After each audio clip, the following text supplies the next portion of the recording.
Now, let me ask you this first and foremost. When you hear the words "the music business," what is the first thought that come to your mind? As of Corrupt. now, Corrupt. wow. To say corrupt, you must be pulling from something. What's the first image that pops in your brain when you say the words corrupt? Jay-Z. TV, her name was Jennifer Vineyard, and she worked for MTV News. She told me, she was like, if you can get, Rihanna was completely unknown. She was like, if you can get a quote from Jay-Z, then we'll run the story. So I was like, I even told her, I was like, yeah, no problem. I talked to this guy about everything. He had been the head of Def Jam. For not too long, right? So I figured he would easily give us a quote. And, he completely snowballed. He snowballed me. He wouldn't give us a quote about Rihanna.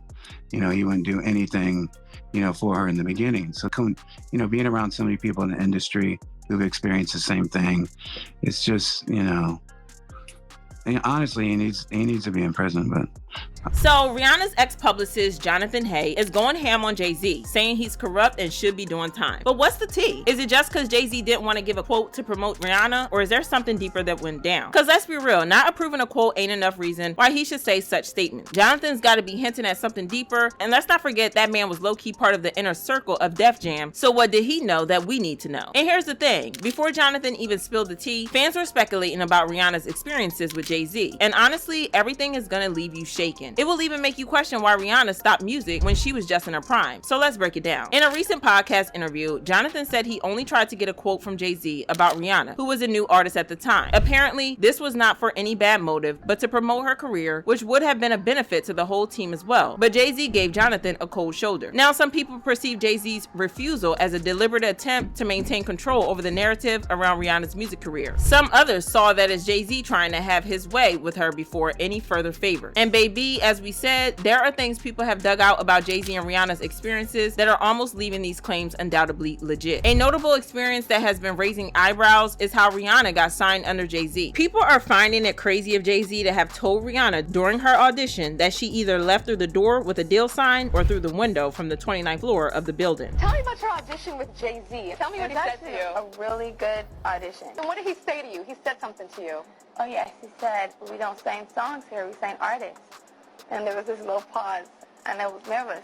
But then he said, and we're interested. And there was this sudden feel of relief. So then he said something about a window and a door or something. Oh, then he said, he said it one word. I did a lot of homework on you, this lady. He said, there are two ways to leave here, either through the door with the deal sign or through this window, and we're on the 29th floor. Y'all, this is not about Rihanna now, but telling a 16-year-old girl who was just trying to showcase her talent to the world that she would be thrown from the 29th floor is pretty absurd. And it kind of speaks volumes about Jay-Z. Mind you, that could also be a joke, but not a joke that is sitting well with people. Just like this user that said, that's actually really effed up. She was 15 or 16. And here's another part that has caused a stir. For Jay-Z to have said the same 16-year-old Rihanna wasn't allowed to leave the studio that day and was kept till 3 a.m. sounds even crazier. Did you come in contact with her? I mean, did you fly over there? No, Jay Brown had actually bought me the song. She had a song right now that's I wouldn't say massive because of her rules. When I first heard the song, and then, he kept going, Jay Brown, he kept being persistent. I was like, you know what, bring her by.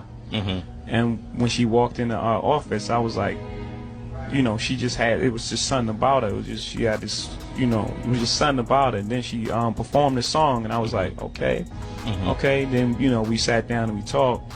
And they were talking about how she would stay in the studio and try to get the verse over and then come back the next day. I was like, oh, work ethic. Okay. Everything is there. So we signed her that night. We didn't let her leave the office. Really? To 3 a.m. So now do y'all see why Jay-Z is sus AF? Because being that Rihanna was 16 when all that happened is a big deal. Coupled with the tea about this man's reputation for getting along with underage girls, including Aaliyah, Foxy Brown, and Beyonce, his wife. Or is it about the alleged secret son who came out to blast Jay-Z for getting his mom pregnant at 16? 2016. Well, that's an entire tea on its own. Our focus here is what Jonathan said Jay-Z did to Rihanna. And look at another aspect that has fueled this whole thing. I'm sure y'all remember the rumor about Jay and Beyonce splitting for about a year. The tea was that after Rihanna got signed in 2005, Jay-Z tried to make Rihanna his side thing while he was still dating Beyonce, according to sources. Beyonce didn't know what to make of this, and it actually ended up breaking them up for a time. They spent maybe a year apart from each other because Beyonce just wasn't sure of what to make of the situation with Rihanna. However, it was said that Jonathan Hay fabricated that story to promote Rihanna, and that he later came out to debunk those rumors. But the truth is, people ain't buying it. They saying that Jay-Z must have pressed Jonathan to let people know it was a promotional stunt. And honey, the reasons people are convinced something was actually going down between Jay-Z and Rihanna are many. Just when you think you've heard it all, this thing about Beyonce and Rihanna not having a song together despite being on the same label popped up. Rumor had it that it was because of the alleged affair between Jay-Z and Rihanna, which made both Rihanna and Beyonce indirectly bash themselves on the internet. To the point Rihanna got direct with her tweet. She wrote, "Since we spilling tea, Beyonce F your husband, boom." Wait y'all, was Beyonce still breathing fine at that time? Cause that was savage of Rihanna if she tweeted that. Honey, it got even more interesting and clearer when Jay-Z apologized about infidelity in his album 444, particularly in the song 444. Remember what he said? "Look, I apologize, often womanized, took for my child to be born, see through a woman's eyes, took for these natural twins to believe in miracles, took me too long for this song, I don't deserve you, I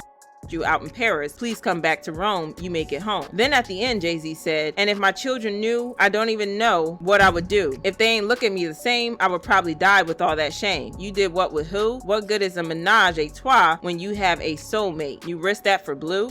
That was emotional. Well, I know Jay doesn't cease to talk about his real life situation in his songs, and with the whole tea that has just spilled so far, I didn't argue when they said he was talking about his infidelity with Rihanna. Y'all, to make matters worse, people also brought up the time Chris Brown Rihanna after a pre-Grammy party. They believe the fight was sparked over herpes. The tea on the internet is that Rihanna not only gave genital herpes to Chris Brown, but also she got it from Jay-Z. Now that may have a different narrative, but it's adding up to what people are trying to deduce from what Jonathan Hay said. So they are connecting the dots and concluding that Jay-Z messed around with Rihanna. Basically, they're saying the time he didn't give Jonathan a quote was because he wanted something in return from her. And here's the twist of the whole story. The majority of folks are finding it difficult to believe Jay-Z's alleged intimacy with Rihanna might just be a one-time thing. It is believed that Rihanna must have been committed to doing some dirty stuff before she moved to the next point of her career, and that the effect of this is what has made Rihanna stop singing despite she was still at the top of her game. More internet people have been saying things like, makes you wonder why she remotely doesn't want to sing anymore. Makes sense why she doesn't involve herself with them as well. She made business so she don't gotta sing no more. But what do y'all think? Did Rihanna stop singing because she was allegedly getting SA'd? And did y'all think Jonathan Hay is trying to hint at us what Jay-Z did to her before her fame? Let me see your thoughts in the comments below.